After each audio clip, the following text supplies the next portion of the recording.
welcome back to Pool Party. This next game is an arcade game requested by a fellow YouTuber and fan of the channel. Yeah, about 3 weeks ago, Vectrex for Life asked me to review an arcade game that he owns and made a video on it about 3 years ago. If you find this interesting and want a more in-depth review of this game from an expert, be sure to watch Vectrex's video. And while you're there, watch some of the Forgotten Games series. I know you probably have some time on your hands, so if you like my content, you'll love Vectrex. I know I did. Anyways, let's just get into the review. Ball Shootout was released in 1994 to the arcades, and not many were made. There was also a championship version, and it adds some new ways to shoot the ball and upgraded music, but for this review, I'm just gonna stick with the classic. This game is obscure, and the cabinets are completely generic. Look at this. Would you play a game judging by this cabinet alone? I wouldn't. This game is also rather similar to an earlier arcade game called Cool Pool. But despite the cabinet being bland, the game is anything but. So far, this is the most unique pool game we've covered in the series. It's 3D and does show its age. Ball Shootout looks like it could be a Super FX game, but it's still really fun. This game has a story, kinda. This place called the Corner Pocket has a secret entrance, and you go down an elevator to a hidden pool hall. You then have to face these wacky characters in a tournament and beat them until you eventually face 9-Ball. All of the characters are unique and cartoony. They even have a certain charm to them, and I always like to see who comes next. My favorite has to be Confidence Man. I mean, that name. Confidence Man.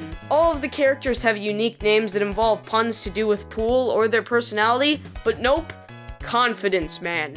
He's confident, and that's all you know. But the funny part is he's not really that confident. He slips up and reveals he's a loan shark, and when he misses, look how sad he gets. Characters are one thing, but the physics and gameplay are what we're really looking for in a pool game. And out of all the games I've covered thus far, this game probably has the most fun physics to pocket balls with. It feels realistic, but also arcadey and fun. You can pick from either 9-Ball, 8-Ball, or straight pool. I'm a 9-Ball guy, and this game is called Ball Shootout, so I picked this mode. With this being an early 3D game, the camera is kinda crappy, but you can get by. Sometimes you can't always see the ball, and that sucks, but it's not that bad in my opinion.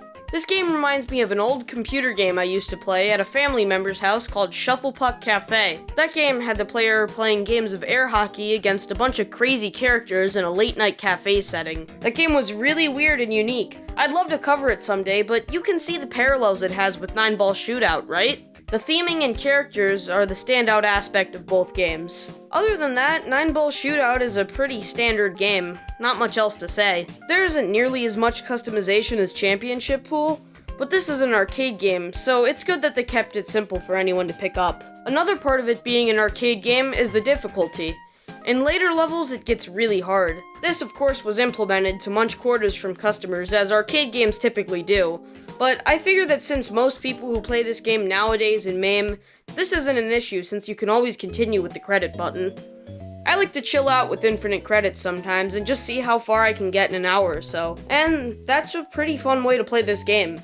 Overall, this is a pretty awesome game. You know, I'm a big fan of arcade games, and this game takes pool and strips it down to the basics for the arcade setting, and adds a lot of style as well. I love the characters and the cheesy 90s aesthetic, and it controls pretty well too. I had a couple of really good games where I ran the table from the break, and once I pocketed the 9-Ball in my first turn. I find these one-liners by the various opponents to be quite entertaining as well. Some things could be improved here, like the camera, frame rate, and eventual difficulty spike, but even though it's not perfect, it's enjoyable and only takes about an hour and a half max to beat on infinite credits. And that's about all I have to say about this game. There really isn't too much else to say without copying old Vectrex, so if you're interested in this game, don't forget to check out that video.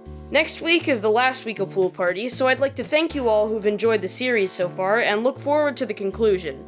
Don't worry, this show is going out with a bang.